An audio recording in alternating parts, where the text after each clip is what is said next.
En el estudio de una estructura hay que distinguir los movimientos orgánicos, relativamente permanentes, de los movimientos que se pueden llamar de coyuntura, que se presentan como ocasionales, inmediatos, casi accidentales. Los fenómenos de coyuntura son ciertamente dependientes, también ellos, de movimientos orgánicos, pero su significado no es de gran alcance histórico. Estos dan lugar a una crítica políticamente menuda, cotidiana, que afecta a los pequeños grupos dirigentes y a las personalidades inmediatamente responsables del poder. Por otra parte, los fenómenos orgánicos dan lugar a la crítica histórico-social, que afecta a las grandes agrupaciones más allá de las personas inmediatamente responsables y más allá del personal dirigente. Al estudiar un periodo histórico se revela la gran importancia de esta distinción. Tiene lugar una crisis, que en ocasiones se prolonga por decenas de años. Esto es algo que dice Antonio Gramsci en su clásico texto sobre las notas sobre la política de Maquiavelo, pero no vamos a hablar de Gramsci. Vamos a hablar sobre un libro que, a mi juicio, retrata precisamente el carácter orgánico de la crisis que en el libro se relata. Se trata del libro La reprivatización bancaria fracasada, tragedia nacional en 3 actos, de Francisco Suárez Dávila. En este caso estaremos hablando de la estructura económica y de su sistema nervioso central, que es el de la banca. Esto es de lo que vamos a hablar el día de hoy. Quédense con nosotros, esto es Plaza de Armas.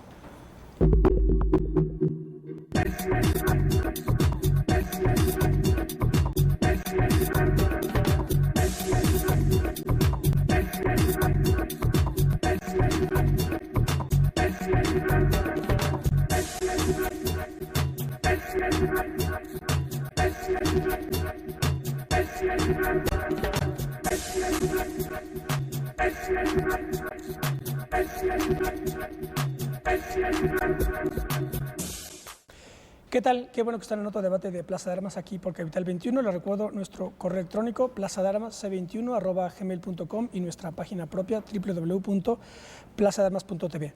Bueno, pues inicié citando a Gramsci porque, como dije, vamos a hablar de la estructura económica del país.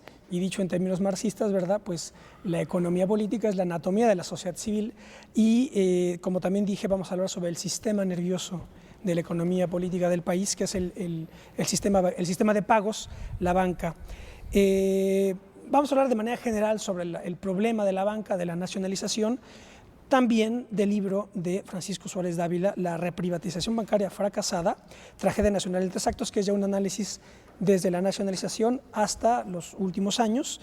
Este es un libro editado por el Centro de Estudios Espinosa Iglesias y también el Centro de la Fundación ESRU tiene este documental también que no tiene desperdicio, 1982, La decisión del presidente, que también tiene que ver con la nacionalización de la banca, que también en esta fundación, en este proyecto, colabora el Centro de Estudios Espinosa Iglesias. Bueno, para tratar el tema de hoy, está con nosotros el autor del libro, don Francisco Suárez Dávila. Don Francisco, gracias por acompañarnos. Muchas gracias por la invitación. También nos acompaña el maestro Bernardo Batis. Maestro, gracias por acompañarnos. Gracias, gracias. Y también don Manuel Bartlett Díaz, nuevamente con nosotros. Muchas gracias. Para empezar, les voy a pedir a los 3 que nos digan, porque aquí el privilegio que tenemos, sépase muy bien, el privilegio que tenemos es que los 3 estuvieron muy cerca, fueron testigos desde distintos frentes de la nacionalización, de la crisis, del Fobaproa, de todo. Entonces yo les voy a pedir, por favor, que nos digan en dónde estaban el día de la nacionalización para que más o menos vea el auditorio la tertulia que tenemos. ¿Por quién comenzamos? Don Manuel, díganos, por favor, ¿dónde estaba ese día? Bueno, comentábamos hace un momento, fuera de cámaras, que me tocó estar en la casa de campaña de Miguel de la Madrid, presidente electo, unas horas antes del informe presidencial en el que el presidente López Portillo iba a anunciar la expropiación de la banca. Bueno, fue una sorpresa, no lo consultó, no lo platicó para nada con su sucesor, sino simplemente le mandó un mensaje a través de su hijo, que eso es lo que iba a hacer al día siguiente. El presidente electo ya, pues no podía hacer nada más que no aplaudir el día del informe unas horas después. Es decir, fue una absoluta sorpresa para él. Don Bernardo, usted, bueno, yo ¿dónde estaba? Era diputado, habíamos participado en la reciente campaña de 1982. El único partido, recuerdo que el único partido que proponía la expropiación de la banca en su programa era el Partido Popular Socialista, que obtuvo menos del 2% de los votos. Y por supuesto el PRI no lo proponía en su programa en aquella ocasión. Y a mí me tocó ser vicepresidente de la Cámara de Diputados cuando, como una sorpresa para todos y como una cubetada de agua fría, se dice en el informe presidencial, en el último informe de López Portillo, que se ha tomado esa determinación. Mi juicio es que fue una determinación totalmente improvisada, que no se estudió a fondo ni en sus consecuencias jurídicas o sus fundamentos jurídicos, ni en sus consecuencias económicas, que seguimos sufriendo y que este libro al que ahora nos vamos a referir, por supuesto que lo menciona y hace la historia de una parte de esa tragedia, pero se inicia en ese momento. Yo diría que fue una expropiación irreflexiva, no pensada, y luego la reprivatización de la banca, mucho más pensada, mucho más reflexiva, pero en mi opinión totalmente antipatriótica y malintencionada para negocios privados y para acelerar el procedimiento de empobrecimiento de este país, ¿no? A reserva de seguir, por lo pronto es eso. Don Francisco, ¿usted dónde estaba? Bueno, yo era, en ese momento, era director financiero de Nacional Financiera, pero ya tenía algunos indicios y estaba trabajando con el equipo del presidente electo, tenía algunos indicios sobre la posibilidad que sucedió después de ser subsecretario de Hacienda y Crédito Público, con el licenciado Silva Herzog de secretario, con lo cual nos tocó de 82 a 88 ayudar al presidente de la Madrid y al licenciado Silva Herzog, después al licenciado Petricholi, a ayudar a operar las políticas para manejar la banca nacionalizada, que es un poco lo que se dice, el Estado se hizo banquero. Y entonces se administra de 82 a 88, ya después viene la reprivatización misma. Ahí la reprivatización me toca siendo director de uno de los bancos nacionalizados. En este caso es ya el extinto Banco Mexicano Somex, que es uno de los bancos que se reprivatiza. Ahí me toca ayudar el proceso de reprivatización de Banco Mexicano Somex, que era el cuarto banco del país. Bien, ¿por qué tragedia? ¿Cuáles son esos tres actos? Los tres actos de la tragedia, y creo que es tragedia, la secuencia de estos tres actos, creo que es desde mi punto de vista, el mayor error de política económica de México del siglo XX. Tres actos. La nacionalización bancaria, yo coincido que fue un acto irreflexivo y innecesario. Innecesario. Innecesario e irreflexivo, totalmente innecesario. Y crea muchas consecuencias muy negativas. Bueno, yo creo que la administración pública de la banca, lo pongo como prolegómeno, la administración pública de la banca actúa, creo que razonablemente bien. Ayuda a salvar la planta productiva con éxito en la crisis 82-88.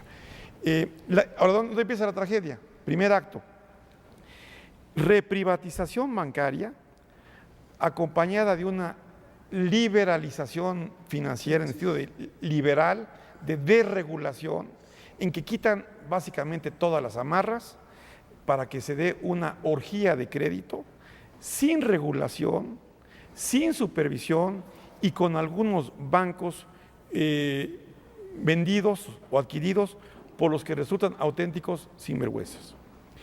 Esto conduce esta burbuja crediticia, ahora está muy en boga, se parece mucho a lo que está pasando actualmente, conduce en 94 y 95, fin del primer acto, crisis bancaria, la mayor crisis bancaria, dice la primera crisis del milenio, anticipando la que está pasando ahora. Sí. Primer acto. De la crisis bancaria viene el rescate bancario. El rescate bancario conduce a lo que yo llamo y se ha llamado el affair Foa-Proa. Veremos otro escándalo que significa una gigantesca socialización de pérdidas que te tocan a todos los causantes nacionales y privatización de ganancias. Termina Foa-Proa, veremos que lo que pasó, lo que se le hizo al Congreso es pocas veces visto, eso lo comentaremos después, de todo el rescate bancario. Y luego, del rescate bancario, tercer acto, Foa-Proa, digamos, tercer acto, en 10 años después de la reprivatización, de los que inicialmente compran los bancos, 18, queda uno, Banorte, por cierto, Banco Mexicano, el único. El único mexicano. Y la otra parte es que hay una casi total extranjerización, porque el sistema bancario mexicano, 10 años más tarde, está 80% en manos de grandes bancos extranjeros. Ese es el último acto. Si yo he leído este libro de Francisco Suárez Dávila con mucho interés, porque es un tema central de la política mexicana y sigue hoy siendo una sangría y un grave problema nacional. Orgánico, digamos. Sí. Dice Suárez Dávila en su introducción, dice, los binomios nacionalización bancaria y su reprivatización y rescate bancario y Foa-Proa son las cuestiones más polémicas de nuestra historia. Es la tragedia económica de este país. A lo mejor podemos decir de toda la historia de México sin ninguna limitación.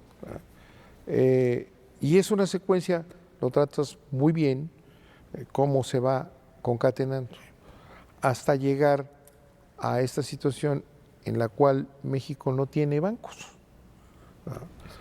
Menciona el libro expresiones de Thatcher, la señora Thatcher, la ultraliberal. Neoliberal. Dijeron que eso no debe permitirse, ¿no? Imagínate. Y una cita muy interesante de Roosevelt, Sí. ¿verdad? En la gran crisis, que dice que los banqueros norteamericanos resultaron ser unos pillos interesados en sus propios negocios y que iba Roosevelt a arreglar eso, ¿verdad?, para que no volviera a pasar. Entonces, estos pasos que se van dando y se narran aquí nos llevan a la situación en la que México no tiene banca y su banca, la banca con el dinero de los mexicanos, subsidia al banco más importante de los Estados Unidos, que es el Citicorp, y a los bancos españoles, ¿verdad? De manera que es algo verdaderamente dramático, inaceptable e indignante, ¿no? Totalmente de acuerdo. Indignante. Y a un inglés, ¿no? Sí. A un banco inglés. Si casi toda la banca, salvo la excepción que ya don Francisco decía, es una banca extranjera. Que saca el dinero de México a financiar a sus matrices, si es una exacción brutal, ¿verdad?, del ahorro de los mexicanos, ¿verdad?, del dinero de los mexicanos sin consultárselos, Sí.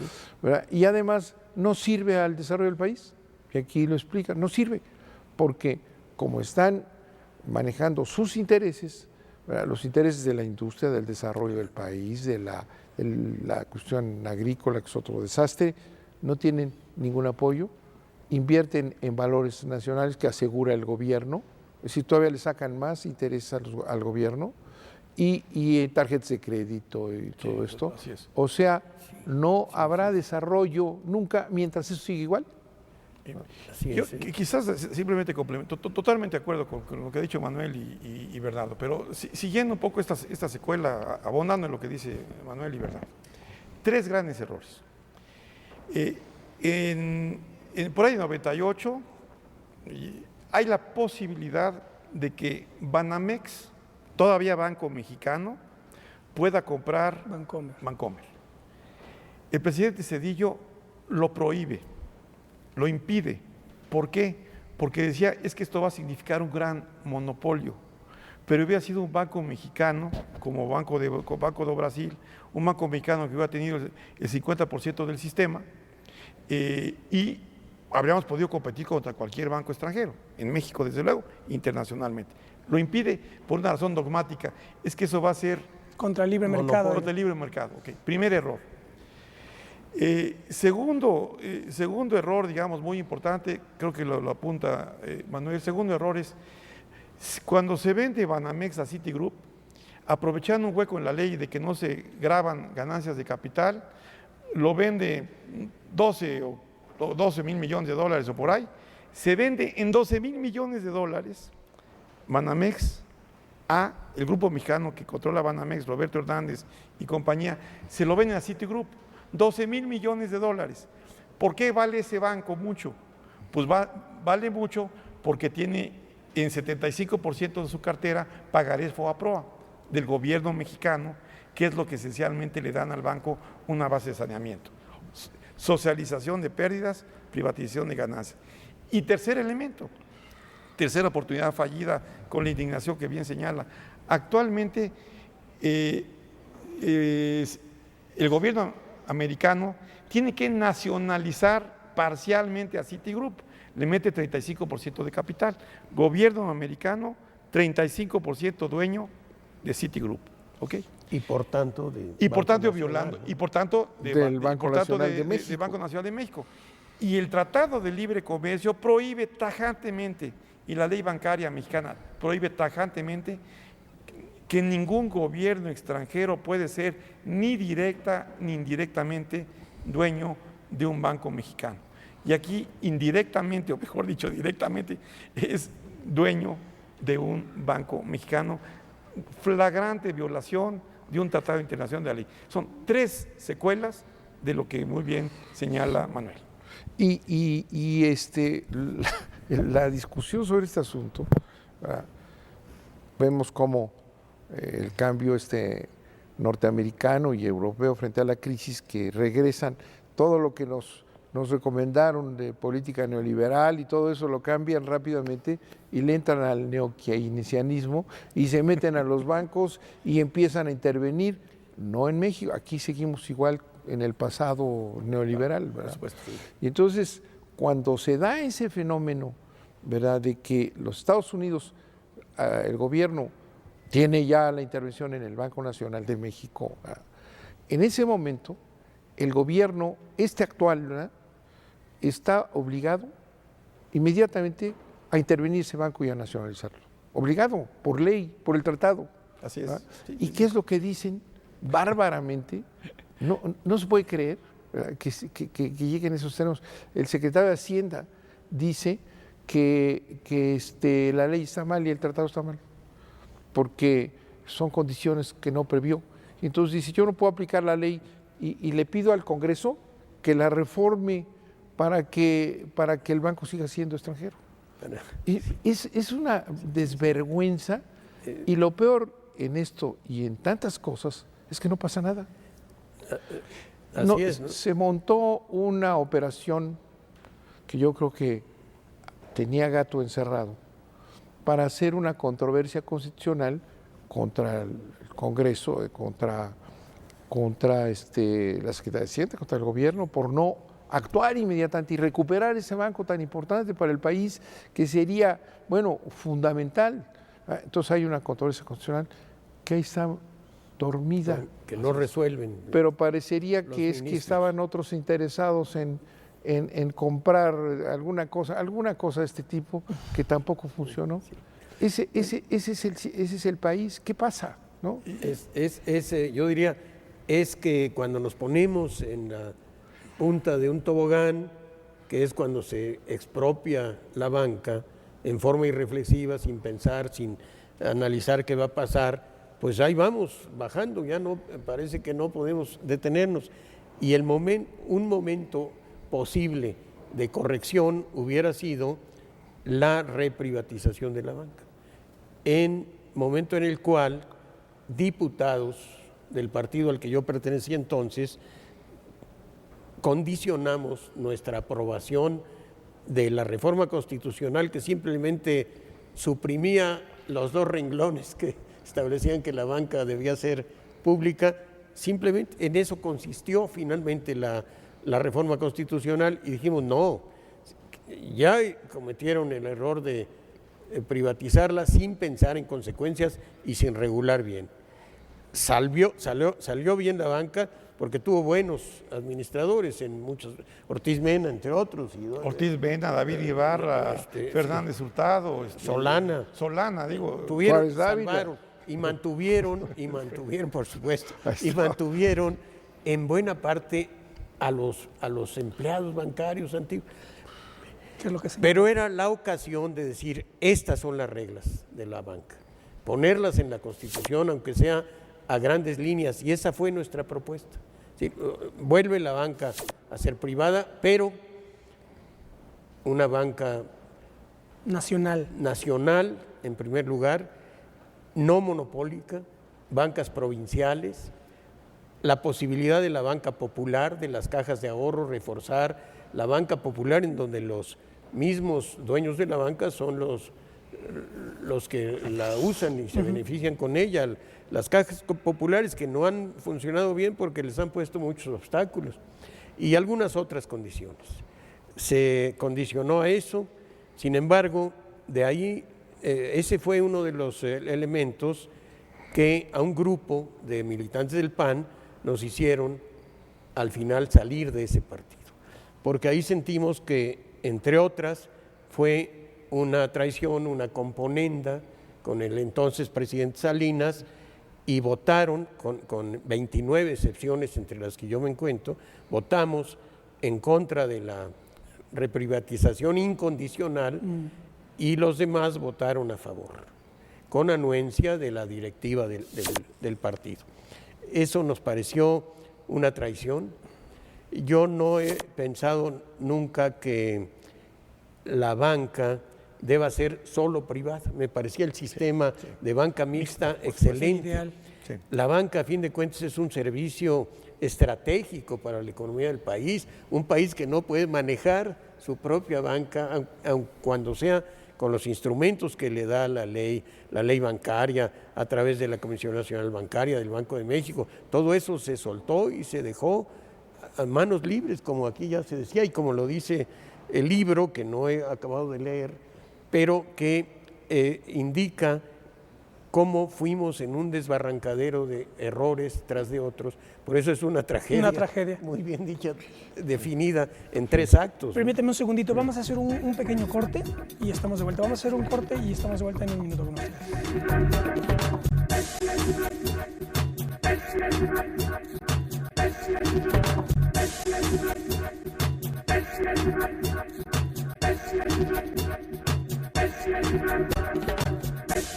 Bueno, ya estamos de vuelta. Esto es Plaza de Armas. Estamos conversando con Francisco Suárez Dávila, el maestro Bernardo Batis y don Manuel Bartlett sobre el problema de la banca, de la nacionalización, la reprivatización y la extranjerización completa de la banca, la manera en la que el país se quedó prácticamente sin el control de uno de sus componentes estructurales fundamentales para el manejo de su economía y de su desarrollo.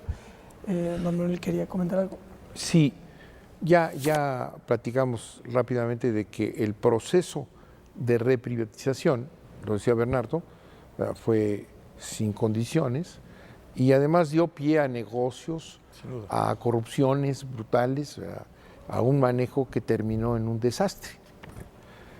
Pero esa operación, y lo dice aquí el doctor Suárez Dávila, se da con la desregulación, que es importantísimo mencionarlo porque entra con ya la imposición franca de la política neoliberal en la economía, desregular.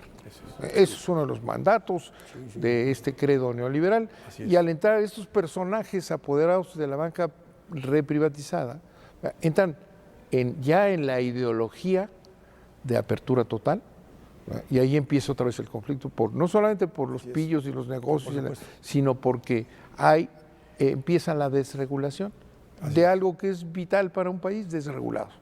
¿Cómo opera eso? Fíjate que es muy interesante lo que dices, Manuel, porque además no aprendimos las lecciones. A la caída de Pinochet, el gobierno liberal chileno, asesorado por Friedman, privatiza la banca junto con una desregulación o liberalización. y la banca chilena completita truena. ¿Sí? Lo mismo, ya había pasado. Tiene toda la razón, Manuel, de que eso es muy importante. Básicamente lo que se hace es, se quita el encaje legal, se quitan cualquier regulación sobre el crédito aumenta exponencialmente y aumenta más, porque esa es la burbuja. Aumenta la burbuja porque los bancos, que se pagó mucho por ellos y que en muchos casos hubo movimientos muy raros, quieren resarcirse de lo que pagaron. ¿Y cómo se resarcen? Con una verdadera orgía de crédito, reparten tarjetas de crédito como si fueran galletas, dan crédito a quien no debe recibir crédito, y hay una burbuja de crédito en que hay poca regulación, poca supervisión, pero sí hay un sistema liberalizado, desregulado, que provoca finalmente una burbuja y una crisis. Lo que está pasando actualmente en el mundo, por las mismas razones. La actitud muy neoliberal de la Reserva Federal, que baja las tasas de interés, dice que los mercados se autorregulan, que no se requiere regulación, y nos pasa lo mismo 10 años antes. Sí. Ese es un punto importante porque no solamente es este manejo y estos negocios y esta corrupción y estos bandidos, sino que la política oficial es no regular la banca. Entonces, ¿qué ideología puede defender el que el dinero de todos los mexicanos que van y ponen ahí su dinero lo maneja un grupo libremente, ¿sí?, sin ningún compromiso? Entonces, el gobierno deja de proteger a su población, y más todavía ahora que son extranjeros. Más hoy hay un grupo de extranjeros que amamantan a sus matrices, que lo dicen, platicamos abiertamente, y seguimos en la desregulación. Sí. Porque esos extranjeros, además de los sinvergüenzas anteriores, esos están desregulados, pueden hacer lo que se les dé la gana. Sí, sí, y se ve claramente en las quejas de los usuarios de la banca que acuden a la comisión que debe regular a la banca y que nunca obtienen una respuesta. Son largas procedimientos burocráticos que no van a nada. El lema de algún banco era: el cliente tiene la razón, ¿no? Ahora el cliente no tiene la razón, ellos la tienen. Todo el mundo sufriendo en los bancos, ellos han establecido sus propias reglas. No, efectivamente ese es el desastre. Ahora, ¿por qué viene? Bueno, porque hemos estado incumpliendo la ley una y otra vez, ¿no? Se incumplió al expropiar la banca. La propuesta de reformas legales se presentó varios días después de que se había dado el manotazo y haber tomado los bancos, sí. Y el ejército, los soldados habían entrado a las sucursales bancarias. Entonces, varios días después se pone a debate la ley. Por supuesto, fue un debate muy interesante y se señaló que estaba totalmente infundado en varios puntos. Pero de ese error se vienen los que siguen. Comentaban ustedes el terrible atraco del Fobaproa. Es también violatorio a la Constitución, no solo a las reglas económicas, sino que viola la Constitución porque el Estado mexicano asume un crédito que no va a ser productivo. Las reglas constitucionales para que el Estado adquiera créditos es que va a invertir en lo que produzca para que se pague el mismo exclusivamente. Y aquí, el que así dice exclusivamente, el precepto, que no recuerdo el número del artículo constitucional, pero esa es la regla. ¿Y qué es lo que hacen? El banco, el Estado mexicano adquiere una deuda comprando la cartera de los bancos y está pagando intereses contra nada, y sin posibilidad, cuando menos en no sé cuántas décadas, de cubrir ese capital que es una sangría constante a la economía del país. Entonces las cadenas de errores son terribles, ¿no? Y de fallas y falta de respeto a la ley, ¿no? Este punto que bien señala Bernardo, Me parece que es también uno de los grandes escándalos de la historia económica de México. Es decir, en abril de 98, el presidente Zedillo envía dentro de un gran paquete financiero legislativo, perdido en un artículo cuarto transitorio, le pide al Congreso, por favor, regularízame 500,000 millones de pesos, que es algo así como 15% del Producto Interno Bruto, regularízame estos pagarés FOAPROA que andan por ahí circulando, que en la práctica son deuda pública. Entonces eran para que se hiciera regularícenlo con deuda pública. Esto, es decir, se habían venido soltando a lo largo de 2 años sin informar al Congreso. Eso era deuda pública. Sí, no se había informado al Congreso. Y de repente le dices, pues regularízamelo, esta que es deuda pública. Ahora, esos pagarés, ¿cuál contraparte tenían? El gobierno había estado comprando cartera de los bancos, en muchos casos otra vez cartera mala, cartera fraudulenta, lo que ahora se llama incobrable. Lo que ahora con la nueva tecnología le llaman ahora la cartera tóxica. Es lo que dicen ahora de lo que tienen los bancos internacionales. Esa era cartera tóxica que estaba indigestando al banco. Pues muy bien, le paso la cartera tóxica que me está intoxicando, recibo pagaré FOBAPROA, que es deuda pública, y te paso la cartera tóxica. Sí. Ese fue un gran escándalo y una enorme discusión en el Congreso. Yo creo que ese primer caso, creo, así un poco anecdóticamente, de los primeros casos en que se da una alianza PAN-PRD, en que figuras eminentísimas de los dos partidos se ponen de acuerdo para decir frenar este atraco, en este caso del gobierno priista. Ahí están Porfirio Muñoz Ledo, Felipe Calderón, Andrés Manuel López Obrador, presidente del partido, Felipe Calderón, presidente del PAN. No más que Felipe Calderón al último momento se puso de acuerdo. Se ponen de acuerdo y votan a favor. Es cuando se sale el presidente. Y acaba renunciando al PAN Felipe Calderón por todo lo que pasa de las secuelas. No, Felipe Calderón. Pero al final no se pone de acuerdo. No, ahí se queda. Él no renuncia nunca al PAN, pero se ponen, en un principio nos oponíamos porque era evidente que eso era un atraco y que lo que hicieron meter ahí sin que se diera uno cuenta en un artículo transitorio, como muy bien lo dices. Pero al final de cuentas el PAN vota a favor. Al final, y Felipe era presidente del PAN. Al final. Y cuando un voto era el que iba a decidir, el presidente de la Cámara de Diputados, que era un diputado panista, se sale con cualquier pretexto baladí y ese voto decisivo hace que se apruebe. Finalmente se aprueba. Bueno, quisiera comentar lo que dice Manuel Bartlett, que es otro punto muy importante. La banca mexicana, previa a la nacionalización bancaria, había estado funcionando, creo que muy razonablemente, muy bien. Había contribuido al desarrollo económico de México. ¿Por qué? Porque a través del sistema de encaje legal y lo que se llamó política selectiva de crédito, había elementos de política parecida a la banca. Mira, este es el ahorro de los mexicanos. Tienes una parte libre que haces lo que quieras con él, pero otra parte, a la agricultura, a la industria, a la infraestructura, le hace Cancún y Ixtapa, a la energía, a la infraestructura, al comercio y al turismo. Entonces, y al comercio exterior. Entonces, esa banca estaba prestada al desarrollo nacional. Como bien dice Manuel, esta banca extranjera que surge plenamente a partir de 91, ya nadie le dice qué hacer y a dónde, ya no dicen, ya se había desmantelado con la desregulación, se quitó el encaje legal y la política selectiva de crédito, porque eso era orientar al mercado. Intervencionismo, estatismo. Entonces se quita. Ahora, ¿a dónde se va la banca extranjera?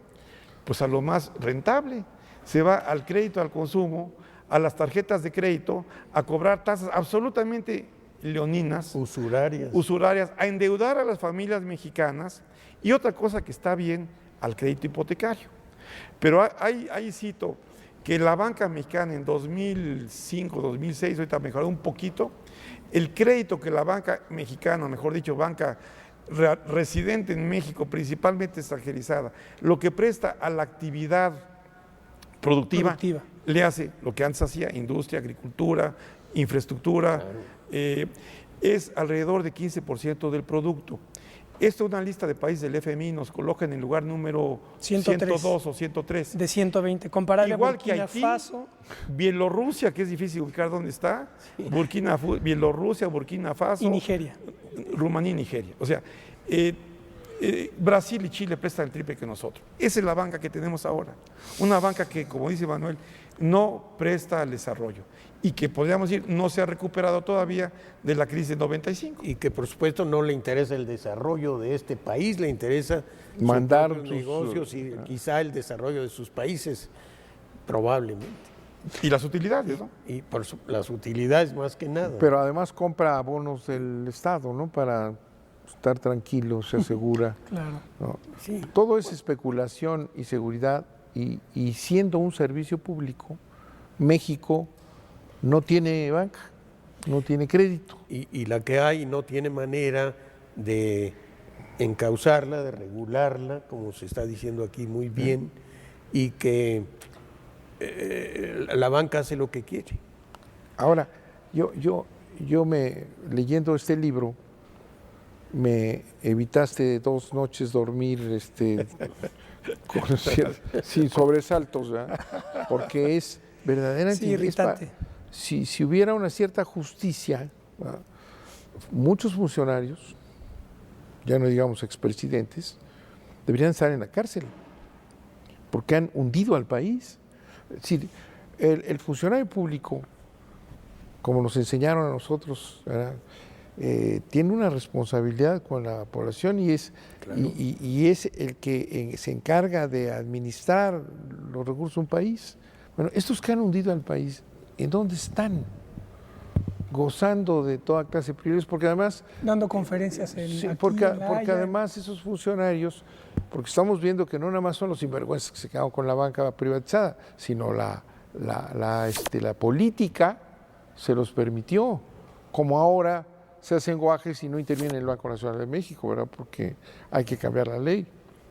Entonces, ese grupo, todas estas gentes que participaron por ahí, que votaron, no existen, son fantasmas. No. Y son los que han traicionado a este país. Es una traición.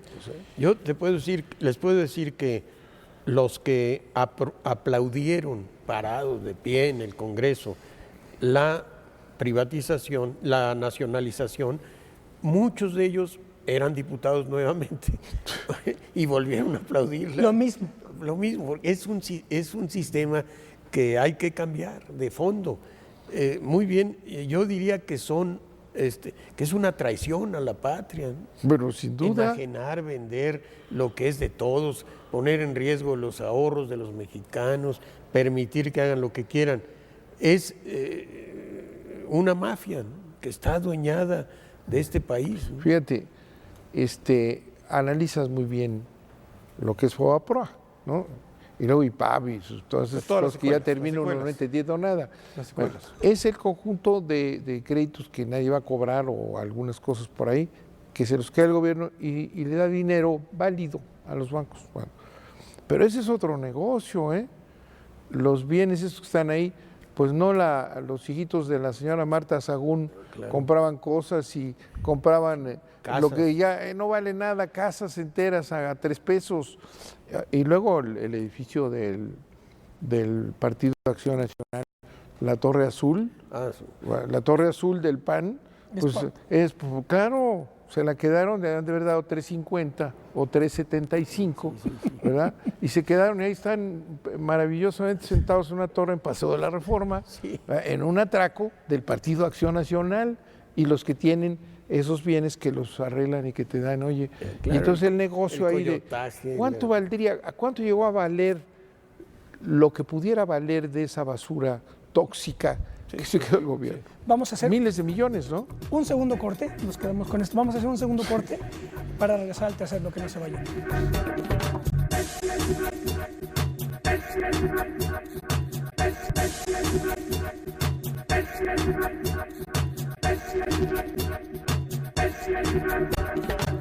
Bueno, ya estamos de vuelta. Esto es el tercer bloque de Plaza de Armas. Estamos conversando con Francisco Suárez Dávila, Bernardo Batis y Manuel Bartlett sobre la reprivatización bancaria fracasada, tragedia nacional en 3 actos, de don Francisco Suárez.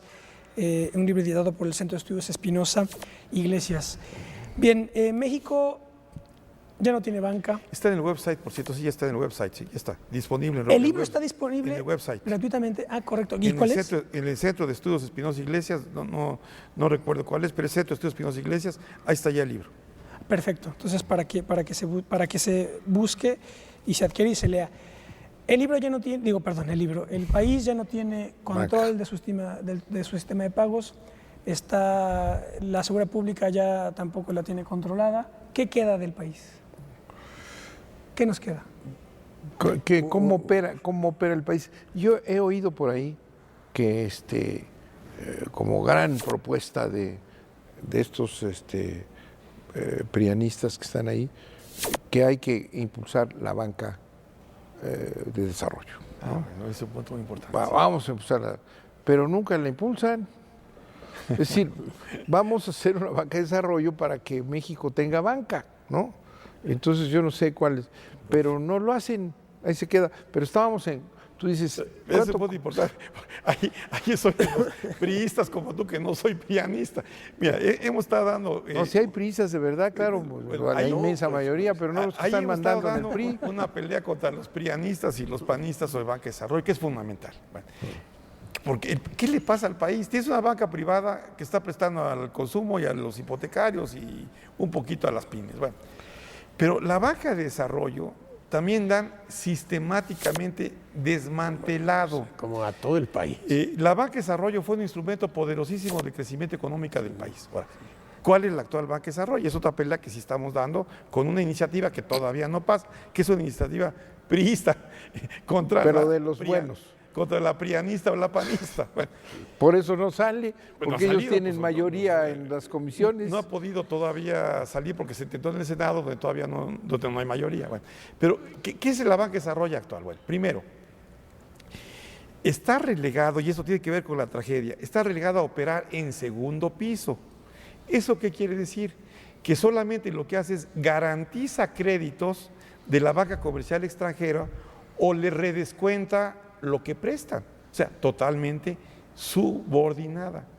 Lo que la banca de desarrollo hizo fue proyectos, programas, proyectos detonadores, prestar en primer piso, asistencia técnica, capital de riesgo, la creación de grandes industrias nacionales en su momento, casi todas, ¿verdad? Eso es lo que no está haciendo. Y para colmo, con esa situación de relegarlas al segundo, desaparecieron el sistema que tenía problemas, pero el sistema de crédito al campo, el sistema rural para afuera, que es una financiera rural y un FIRA que da poco crédito al campo, no tiene muchos recursos. Y han tratado de desaparecer Bancomext, porque hay otra ilegalidad, un director para dos instituciones, y a Bancomext, que funcionaba creo que bastante bien, le quitaron la función de promoción al comercio exterior y se la mandaron a una verdadera entelequia que es ProMéxico. ¿En dónde está este abogado experto en asuntos de la iglesia, ¿no? Derecho canónico? Sí. Ahí estuvo Bruno Ferrari, experto doctor en teología. Sí. Le pasaron ilegalmente una función que le corresponde al banco. Entonces tampoco tenemos banca de desarrollo, que es la que podría hacer, bueno, por lo menos contrabalancear a la banca privada extranjera. La pregunta... Como en Brasil, por cierto. Sí, digamos que sí hay mecanismos, muchos, para salvar las cosas, ¿no? Pero con este sistema político no es posible, ¿no? A ver, Se requiere de abajo un cambio de fondo, un cambio de fondo. Es que esa es la pregunta, ¿qué hacer, digamos? ¿Qué se puede hacer primero? ¿Qué se puede hacer desde...? ¿Qué hacemos, Francisco, tú, banquero, con una gran experiencia? Por cierto, hijo de un gran ministro. La banca privada es esencialmente extranjerizada. Lo que tenemos es una banca pública, que es la banca de desarrollo, que puede, en alguna medida, tiene la capacidad apoyada por el Estado de balancear a la banca extranjera y dar crédito a los que no reciben crédito. Esa es la primera. Segundo, cumplir la ley. Mexicanizar, no digo nacionalizar, mexicanizar Banamex, la compra el Estado mexicano, pagando lo que vale, y se coloca en accionistas, se atomiza lo que han hecho, se atomiza y se crea un grupo que controle, pero un grupo bien seleccionado, que no sea, entonces mexicanizar. Banamex, eso te da 25% del sistema. Tercero, algo que es increíble, obligar a los bancos extranjeros a cotizar en la Bolsa Mexicana de Valores. En Nueva Zelanda la banca extranjera, casi toda, pero las autoridades tienes que cotizar en la bolsa para que comience a haber participación de nacionales y porque la bolsa ayuda a supervisar errores. Una cosa increíble, leyendo lo que dice en España, por cierto, hace poco, un alto funcionario de Santander dice, quiero apoyar a América Latina. Santander, lo dice él, en Brasil y en Argentina, donde tienen presencia fuerte, cotizan en bolsa. Santander, en España, perdón, en Brasil y en Argentina. Aquí no cotizan en bolsa. Increíble que no los obligan a cotizar en bolsa. Argumentando, ¿cuál es el argumento para que no lo hagan? No hay. Pues no tienen que argumentar porque no hay quien mande sobre ellos. La otra que sería importante sería, lo mencionaban ustedes, impulsar la banca regional. Hay que apoyar la banca regional. ¿Qué es lo que hacía Bancomer antiguo? Ese fue semilla de Bancomer. Espinosa Iglesias también. Ese fue semilla de Bancomer. Sí. Esa es otra, yo creo. Otra. Bueno, no tienes que regresar a la cajonitis del viejo encaje legal, pero sí puedes decir, ¿sabes qué? Por ley.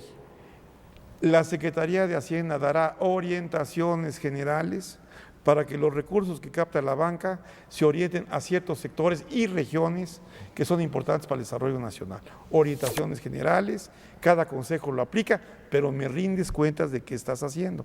Está dando orientaciones de canalizar recursos hacia actividades productivas, en alguna medida limitando crédito al consumo. La hipoteca está bien. Ese es otro elemento. Digamos, si no se establecen obligaciones y nada más se dan orientaciones, pues a lo mejor... Con ciertas reglas, lo puedes ir afianzando. Y por último, la mina de oro del sistema financiero mexicano son las AFORES y CIFORES. Esas también son mayoritariamente extranjeras.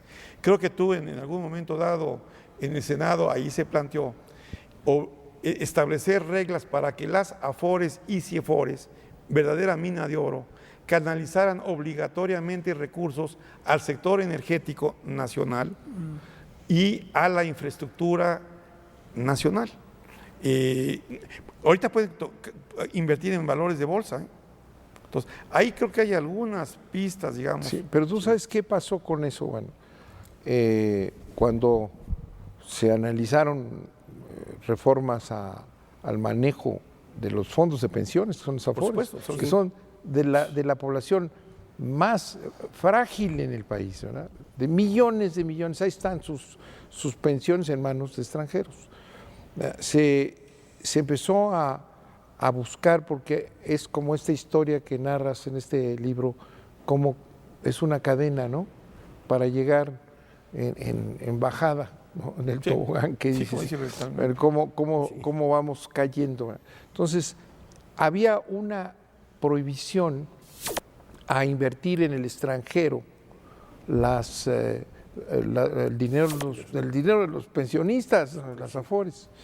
Y entonces se hizo una reforma para abrir la inversión en el extranjero. La discusión fue en el Senado esta. La creación de las AFORES se fundamentó en la idea de que ese iba a ser el ahorro nacional. Claro, sí. Con eso vamos a tener un ahorro que nunca logramos. Bueno, ahí está, miles de millones, ¿verdad? Sí, así es. Entonces, si es ahorro nacional, no lo vas a mandar al extranjero. Entonces, vamos a seguir aplicando la regla de que eso se creó para el desarrollo nacional y que hay que invertirlo, ¿verdad? Ahí tenemos la cuestión de que tenías que traer a los extranjeros porque estaba en quiebra Pemex y que no sé cuánto. Todas estas historias y la CFE, igual, dices, bueno, con que se haga una pequeña reforma que tal vez se llegó a hacer, pero siempre condicionada a los intereses que manejaron esto. ¿Qué dijeron los líderes sindicales? ¿Verdad? Dijeron, bueno, ¿por qué se meten con ese dinero? ¿Es nuestro? Dijeron, sí, digo, de los trabajadores. Nosotros podríamos entender que lo decían en términos de su representación, no, pero en realidad es porque es nuestro de los líderes, que eso es lo que ha sido líderes enriquecidos. Otra historia. ¿Por qué nos impiden que hagamos lo que todo el mundo hace? Todos los mexicanos pueden invertir en el extranjero, ¿por qué no vamos a invertir en el extranjero nosotros? Entonces van en este proceso de descomposición desnaturalizando todo, ¿verdad? Ahí están esas cantidades inmensas de dinero que no se usan para el desarrollo nacional. Tenemos que dejarlo aquí. Nos queda mucho por discutir. Falta la ruta política para poder llevar a cabo el plan. Importantísimo lo que ha dicho. El plan propuesto por Francisco. Felicidades por el libro. Es importantísimo que vuelva a salir un planteamiento, una crítica a todo esto ya en un esquema global y analizado históricamente. Muchísimas gracias, Francisco, don Bernardo. Un don privilegio Manuel. esta mesa, gracias. Muchísimas gracias. No dejen de leer La reprivatización bancaria fracasada de Francisco Suárez Dávila. Y bueno, hay que estar atentos a lo que suceda en el futuro inmediato. Nos vemos la próxima. Gracias.